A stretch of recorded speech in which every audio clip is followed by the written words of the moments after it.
देख रहे हैं न्यूज 24 एक्सप्रेस। आइए नजर डालते हैं आज के बुलेटिन की ओर। गंडई की कांग्रेस इकाई द्वारा गंडई थाने में भारतीय जनता पार्टी के प्रवक्ता संबित पात्रा, भाजपा के राष्ट्रीय अध्यक्ष जेपी नड्डा, बीएल संतोष, केंद्रीय मंत्री स्मृति ईरानी सहित राष्ट्रीय पदाधिकारियों द्वारा सोशल मीडिया में भारतीय राष्ट्रीय कांग्रेस कमेटी के अनुसार विभाग के अनुसंधान विभाग के जाली लेटर हेड में फर्जी फेक न्यूज साझा कर देश में सांप्रदायिक हिंसा फैलाने का प्रयास किया गया। इसके खिलाफ कांग्रेस की गंडई इकाई ने गंडई थाने में एफआईआर दर्ज कराने के लिए आवेदन दिया है। कांग्रेसी नेताओं ने मांग की है कि उपरोक्त सभी पदाधिकारियों के खिलाफ आईपीसी की धारा आईटी धारा 124 ए, 153 ए, 295 ए, 298, 499, 503, 504, 505 के तहत कार्यवाही के लिए आवेदन दिया है। आवेदन देने वाले नेताओं में ब्लॉक कांग्रेस कमेटी के अध्यक्ष रमेश साहू, जनपद अध्यक्ष छोई खदान, नीना, विनोद ताम्रकर, विधायक प्रतिनिधि विनोद ताम्रकर, अधिवक्ता अयूब कुरैशी, अधिवक्ता सतीश सिंघानिया, सुरेंद्र जायसवाल, शिव कुर्रे आदि नेता मौजूद रहे। विनोद भाई, आज आप लोग गंडई थाने आए हैं और भाजपा के राष्ट्रीय प्रवक्ता संबित पात्रा और छत्तीसगढ़ के पूर्व मुख्यमंत्री डॉक्टर रमन सिंह के खिलाफ यहाँ पे आप लोग ने यहाँ के थाना प्रभारी को ज्ञापन सौंपा। तो ये मामला क्या है जो ज्ञापन सौंपे, किस चीज़ के लिए? मामला तो उनके द्वारा जो मैटर है उसमें तोड़ मड़ोड़ करके सार्वजनिक किया जा रहा है, जिसके खिलाफ में अखिल भारतीय कांग्रेस कमेटी के निर्देश में प्रदेश कांग्रेस कमेटी द्वारा, जिला कांग्रेस कमेटी के निर्देश द्वारा हम लोग ब्लॉक कांग्रेस कमेटी के नेतृत्व में हम सब सीनियर लोग यहाँ भारतीय जनता पार्टी के वरिष्ठ नेता, जिसमें ज्ञापन में सब नाम उल्लिखित है, उनके खिलाफ में आपराधिक प्रकरण दर्ज हो, यह करके हम लोग ज्ञापन प्रस्तुत करने इस चौक में आए। तो क्या उम्मीद रखते हैं आप ये ज्ञापन देके? क्या जो आप लोगों की मांगे हैं क्या ऐसा होगा? नहीं, आपराधिक प्रकरण दर्ज होगा, मामला न्यायालय में जाएगा, दोषियों पर कार्रवाई होगी। न्याय की उम्मीद लेके हम लोग यहाँ उपस्थित हुए हैं। और इसके अलावा कुछ चाहते हैं? नहीं, न्याय तो न्यायालय देगी, इसमें हम लोग संतुष्ट रहेंगे। थाने से नहीं होगा, सीधे कोर्ट का दरवाजा खटखटाएंगे न्याय के लिए। नाम और मैं विनोद ताम्रकर, पूर्व जिला पंचायत सदस्य, वर्तमान विधायक प्रतिनिधि खैरा है। अध्यक्ष महोदय, बताइएगा कि आज आप लोग ने ज्ञापन सौंपा थाने में डॉक्टर रमन और संबित पात्रा के खिलाफ, मामला क्या है? अखिल भारतीय कांग्रेस कमेटी के तरफ से निर्देश प्राप्त हुआ है, तो हम लोगों की इधर प्रदेश कांग्रेस कमेटी के माध्यम से जिला कांग्रेस कमेटी के माननीय अध्यक्ष जी पूरे देश में संगठन के माध्यम से एफआईआर के लिए निर्देश जारी हुआ है। हम लोग टूल किट्स मामले में एफआईआर कराने के लिए आरक्षी केंद्र में पहुँचे जी। और क्या इसमें क्या चाहते हैं आप लोग? प्राथमिकी दर्ज होना चाहिए और सांप्रदायिक सौहार्द को बिगाड़ने का जो प्रयास किया जा रहा है उसमें एक बंदिश लगना चाहिए, ऐसे आप लोग उम्मीद करते हैं? ऐसा हमारी। अपना नाम और पद बताइएगा। रमेश साहू, अध्यक्ष ब्लॉक कांग्रेस कमेटी गंडई। कैलारस कोविड-19 की दूसरी संघातक लहर के बीच जनप्रतिनिधि अपने स्तर से जनता को जागरूक करने हेतु निरंतर जन जागरूकता अभियान चलाए हुए हैं। गत दिवस इसी क्रम में जौरा विधायक सूबेदार सिंह राजौदा द्वारा पूरी विधानसभा क्षेत्र में जन जागरूकता अभियान चलाया गया।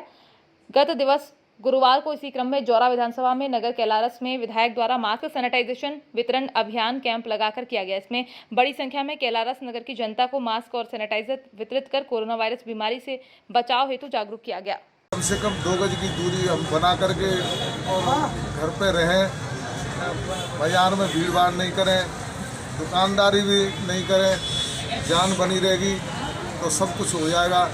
लेकिन अपन भी सुरक्षित नहीं रहेंगे तो उस व्यापार से क्या होगा। इसलिए मेरा तो जनता से भी अपील है, तो व्यापारी भाइयों से भी अपील है कि जिस प्रकार से हमारे मध्य प्रदेश की सरकार और हमारे यशस्वी मुख्यमंत्री शिवराज सिंह चौहान पूरी रात दिन इस कोरोना की चैन को तोड़ने के लिए लगे हुए हैं, तो हम चाहते हैं कि उनकी मंशा के अनुसार आप भी उसमें पूरा सहयोग करें और मास्क लगा करके 2 गज की दूरी रख के अपने घर पे रहें, ये मैं अपील करना चाहता हूँ। तेंदुखेड़ा में टीकाकरण को लेकर युवाओं में उत्साह दिखा, साथ ही दूर दराज के जिलों में भी तेंदुखेड़ा में टीका लगवाने लोग पहुंचे।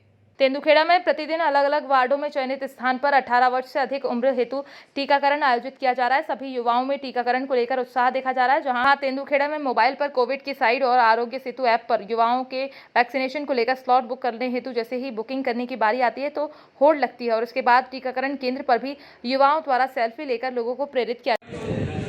कोविड वैक्सीन का दूसरा डोज लगवाया है। प्रत्येक व्यक्ति को वैक्सीन लगवाने की आवश्यकता है। जब हम सभी लोग वैक्सीन लगवा लेंगे तभी इस देश से कोरोना से हम जीत पाएंगे। कोरोना से संभल के रहना है, डरना नहीं है। मेरा नाम अंकित दुबे है। आज मैंने वैक्सीनेशन लिया, फर्स्ट डोज था मेरा कोविशील्ड का। तो काफ़ी लोग इस मतलब ये सोचते हैं कि वैक्सीनेशन से कुछ हार्म होगा उनको या फिर कुछ दिक्कत आएगी, लेकिन ऐसा नहीं है। आप वैक्सीनेशन जरूर हैं, ये आपको और आपके परिवार को भी बचाएगा। और अपने फ्रेंड्स और फैमिली को भी बोलिए कि वो भी वैक्सीनेशन जरूर लें। इससे हमारा युवा भी एकदम मजबूत होगा और जिससे हम इस बीमारी को जल्द से जल्द हरा पाएंगे। आपने वैक्सीन लगवाई, वैक्सीन को लेकर हमारे देश के गांव में कई भ्रांतियां हैं और लेकिन शहरी क्षेत्र में युवा काफ़ी उत्साह से वैक्सीन लगवा रहे हैं। इसको लेकर आपका क्या संदेश है? इसका मेन कारण अपनी शिक्षा ही है, क्योंकि आजकल गांव में जितना व्हाट्सएप यूनिवर्सिटी चल रहा है उसके मार्फत लोगों को बहुत ही अफवाहें फैलाई जा रही हैं, लेकिन ऐसा कुछ नहीं है। वैक्सीन सबके लिए ज़रूरी है। जैसे जैसे वैक्सीन लगेगा तो हम कोरोना को हरा देंगे और हमारा देश आगे जीत जाएगा। आपने वैक्सीन लगवाई, आपका अनुभव कैसा रहा? अनुभव बहुत प्यारा था, सुविधाएँ भी बहुत अच्छी थी। हमको दवाई दी गई है, हमको ये पर्ची दी गई है, इसमें बोला गया है कि 84 दिन बाद दोबारा वैक्सीन लगेगा और ये दवाई दी गई है। उज्जैन में संक्रमण को बढ़ता देख प्रशासन ने अब बेवजह घूमने वाले लोगों के वाहनों को जब्त करने का निर्णय लिया है। पहले उन लोगों को अस्थायी जेल भेजने का कार्य पुलिस द्वारा किया जा रहा था, लेकिन कलेक्टर आशीष सिंह ने अब लोगों के वाहन जब्त करने के निर्देश दिए हैं। अब तो वाहन को न्यायालय की प्रक्रिया से छोड़ा जाएगा। सीएसपी पल्लवी शुक्ला थाना क्षेत्र में बेवजह घूमने वाले लोगों के वाहन को जब्त करने की कार्रवाई में लगातार जारी है। लगभग अभी तक 2 दर्जन से ज्यादा वाहनों को जब्त कर लिया गया है। हमारे प्रशासन के द्वारा, पुलिस विभाग के द्वारा संयुक्त रूप से जो कार्रवाई की जा रही है, इसमें माननीय कलेक्टर साहब का निर्देश है कि जो बेवजह रोड से या घर से बाहर निकल रहे हैं उन पर कार्रवाई करें। 188 के तहत और महामारी अधिनियम के तहत उन पर कार्रवाई करके उनके वाहनों को जब्त किया जा रहा है, उसके चालान बनाए जा रहे हैं। जो मेडिकल प्रिस्क्रिप्शन वगैरह लेकर जो विशेष काम से अगर निकल रहे हैं तो उसके प्रमाण के साथ आप निकले और आईडी के साथ निकले। विभिन्न प्रकार की जॉब में अगर है तो उसका प्रमाण लेकर निकले और बेवजह अगर घूमते पाया जाए तो 188 के तहत उन पर कार्रवाई करके। आज किस तरह के वाहन जब्त किए गए हैं? कम से कम 4-5 वाहन जब्त किए और कम से कम 5-6 लोगों को जेल भेजा है इसमें और कुछ 188 की कार्रवाइयाँ भी है। जी हाँ, बिल्कुल सही कह रहे हैं आप। हमने कम से कम 8-10 चालान भी बनाए इसी प्रकार से और लगातार ये देख रहे हैं आप कितनी भीड़ भाड़ है। कई दिन भर ये कार्रवाई चलती रही और लगातार आगे भी चलती रही। किस तरह की जा रही है आज? लगातार कोविड गाइडलाइंस का जो उल्लंघन कर रहे हैं, मेडिकल और सेवाएं जारी हैं, जो बेवजह अपने घर से बाहर निकल रहा है, आराम से घूम रहा है, उनकी गाड़ी जब्त की जाकर उन पर चालानी कार्रवाई की जाए। कुछ समझाइश भी दी जा रही है आज? कुछ बिल्कुल सोशल डिस्टेंसिंग रहे, मास्क फॉलो करें। अगर ज़रूरी चीज़ों के लिए जा रहे हैं तो उसका प्रूफ रखें। जैसे अगर मेडिकल पे जा रहे हैं तो प्रॉपर फाइल रहे, मेडिकल का प्रिस्क्रिप्शन रहे तो ही अलाउ किया जाएगा। जबलपुर जिले की अंतर्गत तहसील सिहोरा अंतर्गत ग्राम जुछारी में बनी अंग्रेजी मदिरा की दुकान एवं बार इन दिनों खूब फल फूल रहे हैं। जहां शहर में और तहसील स्तर पर दुकानें बंद हैं, वहीं रसूखदार अपनी दुकानें खोलकर मनचाहे रेट पर शराब बेच रहे हैं। न कोई सोशल डिस्टेंसिंग है, न ही मास्क लगाने की पाबंदी। जब हमारी टीम ने सीहोर थाना प्रभारी से बात करनी चाहिए तो उन्होंने अपनी बात तहसीलदार के ऊपर डाल दी। जब तहसीलदार से बात की तो उन्होंने एसडीएम के ऊपर डाल दिया। एसडीएम का नंबर मांगने पर उन्होंने जानकारी दी। साहब ने नंबर देने से मना कर दिया, किसी को भी मेरा नंबर ना दिया जाए। उन्होंने जानकारी देते हुए बताया कि कुंडम एसडीएम इस समय सीहोर प्रभार पर हैं, जिनसे मिलने के लिए कुंडम थाना जाना होगा। जैसा कि आप सभी को विदित है कि मध्य प्रदेश में लगभग संपूर्ण लॉकडाउन है और वहाँ पर संपूर्ण मध्य प्रदेश में सारी शराब की दुकानें बंद है। लेकिन जबलपुर जिले में देखने मिल रहा है कि जबलपुर जिले से जुड़े जितने भी ग्रामीण क्षेत्र है आसपास की, वहाँ पर शराब की दुकानें खुली हुई है। ऐसा ही कुछ दिनों पहले एक मामला सामने आया था, यहाँ पर गोसलपुर में शराब की दुकान चंद कदमों की दूरी पर थाने से दूर है। वहाँ पर दुकान खुली हुई थी और वहाँ पर अवैध रूप से शराब बेची जा रही है एवं वहाँ पर ना सोशल डिस्टेंसिंग का पालन है, ना कोई मास्क लगा हुआ था। आखिर ऐसा क्यों? कितने रेटों में ऊंचे दाम में क्या रेट की दारू बेची जा रही है? वहाँ पर सभी दारू के रेट में कम से कम 100 से 200 रुपये ऊपर, 300 रुपये ऊपर तक वो ले ले रहे हैं। आप अपना नाम बता दें। संदीप जैन। लॉकडाउन की वजह से छत्तीसगढ़ के गरीब किसानों को खाने पीने में लाले पड़ रहे हैं। आपको बता दें कि जांजगीर चांपा जिले में कोरोना वायरस का कहर दिन ब दिन बढ़ता जा रहा है, जिसकी वजह से पूरे जिले में लॉकडाउन लगा दिया गया है और सभी दुकानों को बंद कर दिया गया है। लोगों को खाने पीने के लिए लाले पड़ रहे हैं। ना तो कोई रेडी वाला, ठेला वाला और ना ही किसी प्रकार के व्यापारी गांव में आ जा रहे हैं, जिसकी वजह से लोगों को खाने पीने में बहुत असुविधा हो रही है। लोग भाजी भाटा खाने के लिए मजबूर हो गए हैं। मोर नाम राजू राय सागर है। अब का करबे, लॉकडाउन चलत है भैया, साग सालन मिलत नहीं है। ये डबरी डबरा में भाजी पाला लेके काम चला धन, पैसों कौड़ी के तंगी है, एक तो बाजार ठीक से जुड़त रही है, ऐसने करत रहे डबरी खचवा में मछली कुतरी ऐसे भाजी वाजी करके काम चलत है। जांजगीर चांपा जिले के टेम्पल सिटी शिवरी नारायण में स्थित महावीर भारत गैस एजेंसी में इन दिनों उपभोक्ताओं की जेब काटने का सिस्टम चल रहा है। दरअसल पूरा मामला श्री महावीर भारत गैस एजेंसी का है, जहां इन दिनों क्षेत्रवासी गैस एजेंसी की अड़ियल रवैये से परेशान नजर आ रहे हैं। वहीं डिलीवरी बॉय के द्वारा अमर्यादित शब्द का प्रयोग किया जाता है, वहीं 20 रुपये अतिरिक्त लिए जाते हैं और रसीद भी नहीं दी जाती, जिससे लोग काफी परेशान हैं और अब वे पेट्रोलियम मंत्रालय में शिकायत करने की बात कह रहे हैं। तिलक निवासी हूँ और ये महावीर गैस एजेंसी जो है उनको उपभोक्ता हूँ और शुरू से जब से इनका होम डिलीवरी हुआ है ये 20 रुपये एक्स्ट्रा लेते हैं। कहने के बावजूद ये लोग बोलते हैं कि नहीं आपको लेना है तो लो, नहीं लेना है तो फिर रहने दो करके। और वैसे ही तो मालूम है कि टोटल जो रेट होता है उसमें होम डिलीवरी चार्ज जुड़ा होता है, लेकिन उसके बाद भी ये लोग मानते नहीं हैं और लेना है तो लो, नहीं तो मत लो वाली बात है, मजबूरी में लेना पड़ता है। और एजेंसी जाएंगे तो भी चिल्लर का प्रॉब्लम है, 5-7 रुपये वापस करना ही नहीं है इनको, इस कारण से मजबूरी में होम डिलीवरी ले लेते हैं घर में। से 20 रुपये अतिरिक्त शुल्क लिया जा रहा है, जो कि तय मूल्य जो होता है, जैसे अभी इस महीने का 897 रुपये 50 पैसे हैं, तो बाकी सभी 920 रुपये लिया जा रहा है और इसके पहले भी 920 रुपये लिए थे। तो ये शायद मेरे ख्याल से नियम में नहीं है भारत गैस के, तो अतिरिक्त शुल्क लिया जा रहा है और इनके डिलीवरी बॉय द्वारा दुर्व्यवहार किया जाता है। अगर पैसा अपन नहीं देते हैं तो इनके डिलीवरी बॉय द्वारा दुर्व्यवहार किया जाता है और कहते हैं कि 20 रुपये अतिरिक्त शुल्क दिया जाए। तो मैं मांग करता हूं कि गैस एजेंसी को बर्खास्त किया जाए। नाम मुकेश सुल्तानिया। देखिए, डिलीवरी बॉय के द्वारा अभद्र व्यवहार की शिकायतें 1-2 बार पहले भी आई हैं। हमने आदमी को चेताया था और विवाद तभी उत्पन्न होता है जब आदमी ऑनलाइन ट्रांसफ़र करता है। ऑनलाइन ट्रांसफ़र करने से क्या तुरंत हमको पता नहीं चल पाता कि पैसा आया है कि नहीं आया है। कभी 1 घंटा में पैसा आता है, कभी 4 घंटे में आता है। उस समय थोड़ा सा विवाद की स्थिति बनती है। हमारे द्वारा सामने वाले से रिसिप्ट मांगा जाता है कि भाई आपने अगर ट्रांसफ़र किया तो रिसिप्ट दे दीजिए। रिसिप्ट मिल जाने पर हम भी संतोष कर लेते हैं। हमारे पास पैसा कभी समय पर नहीं आता, बैंक का प्रोसेस है, बैंक के हिसाब से आता है, उस समय होता है। अधिकतर तौर पर नहीं होता और जहाँ हमको शिकायतें मिलती हैं हम उस पर अपने आदमी के ऊपर कार्रवाई भी करते हैं, जैसा कि पिछले दिनों हुआ था।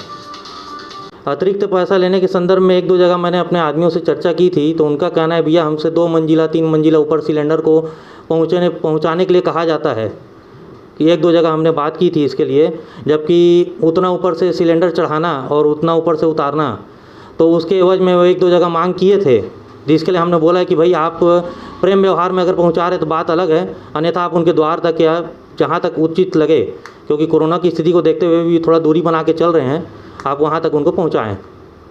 अगर है तो फिर हम आदमी का फिर उसमें सैलरी में पैसा कटेगा उसका, अगर होता है तो हम फिर पैसा काटेंगे उनका। जामताड़ा साइबर पुलिस ने बेना फाटक के पास छापेमारी कर 6 शातिर साइबर अपराधियों को गिरफ्तार किया है।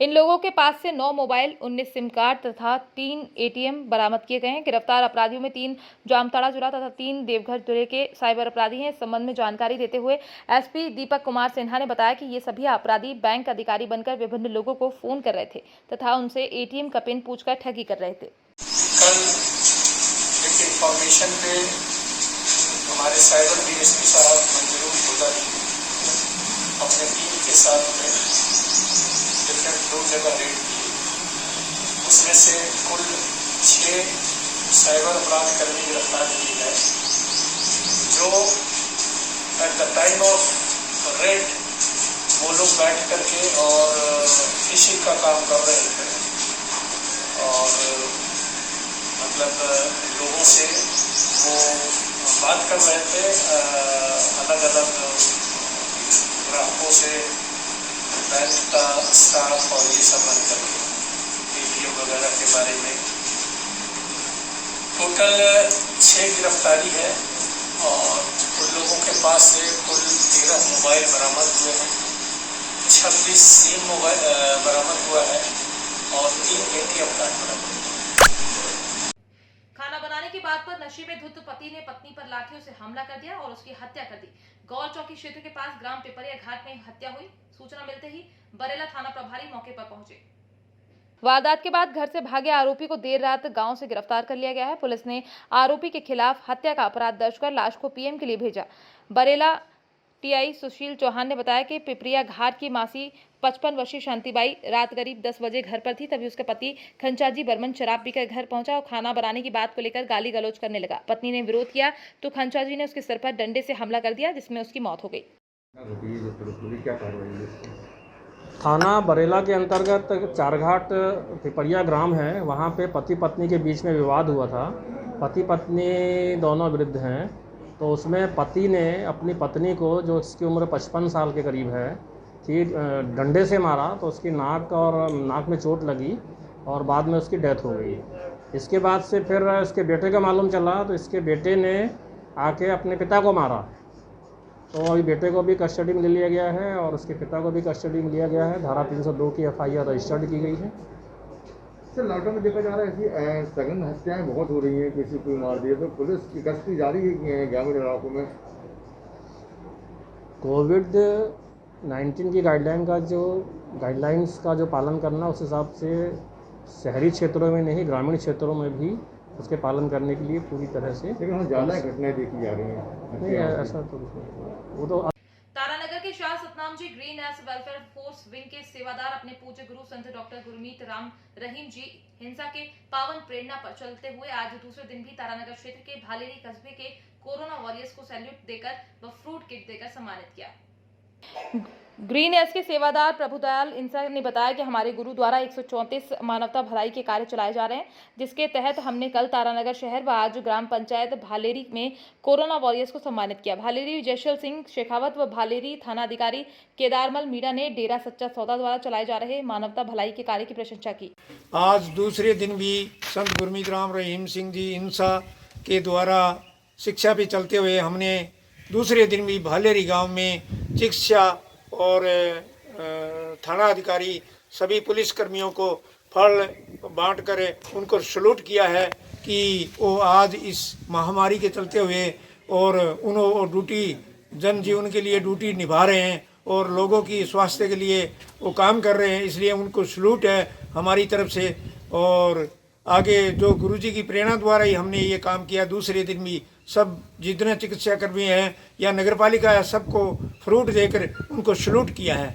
चक्राता विधायक व उत्तराखंड कांग्रेस अध्यक्ष प्रीतम सिंह ने चक्राता में बादल फटने और भूस्खलन से प्रभावित चक्राता क्षेत्र चक्राता का दौरा किया। आपदा पीड़ित लोगों से मुलाकात कर उनको हर संभव मदद प्रदान करने के लिए भी आश्वासन दिया। वहीं उन्होंने आपदा प्रभावितों को मौलिक सुविधाएं व जरूरत की चीजें उपलब्ध कराने के लिए जिला प्रशासन से वार्ता कर उनको आवश्यक दिशा निर्देश दिए। वहीं भ्रमण के दौरान चक्राता विधायक व कांग्रेस अध्यक्ष प्रीतम सिंह ने आपदा स्थल का जायजा लेते हुए वहां के निवासियों से भेंट कर संबंधित अधिकारियों से वार्ता की। बिजनाड़ में आज एक देवी आपदा आई और उस देवी आपदा से जो है 3 लोगों की अकाल मृत्यु हुई है और मकान और सारी संपत्ति का नुकसान हुआ है। उत्तराखंड राज्य के अंदर लगातार बेमौसम बरसात की वजह से इस तरह की घटनाएं घटित हो रही हैं। हम सरकार से आग्रह करना चाहते हैं कि देवी आपदा से, चाहे मैं चमोली घाट का जिक्र करूं, चाहे मैं रुद्रप्रयाग का या टिहरी का, देवप्रयाग का या उत्तरकाशी का या चक्राता का जिक्र करूं, बहुत क्षति हुई है। सरकार को देवी आपदा के जो नियम है उसमें शिथिलता बरतते हुए समुचित सहायता जो है परिवारजनों की करनी चाहिए। और मैंने पहले भी कहा कि जिनका कुछ नहीं बचा है सरकार जो है 10-10 लाख रुपया उनको सहायता देने का काम करे। और यहाँ तो आज जो घटना घटित हुई है यहाँ तो 3 लोगों की मृत्यु हुई। मैं समझता हूँ प्रत्येक मृतक को जो है 10-10 लाख रुपया और साथ ही साथ में जो नुकसान हुआ है उसके लिए भी 10-10 लाख रुपया की आर्थिक सहायता राज्य सरकार को, ये हम कहना चाहते हैं। आज एक और लोग कोरोना की महामारी से जंग लड़ने का काम कर रहे हैं, वहीं दूसरी ओर जो है इस तरह की देवी आपदा जो है आ रही है, इससे लोगों की जो है आर्थिक स्थिति बहुत ही दयनीय हो गई है। सरकार जो है समय रहते हुए कदम उठाए और मदद करने का काम करे, ये हम सरकार से गुजारिश करना चाहते हैं। आज के बुलेटिन में फिलहाल इतना ही। बने रहिए न्यूज़ 24 एक्सप्रेस के साथ। नमस्कार।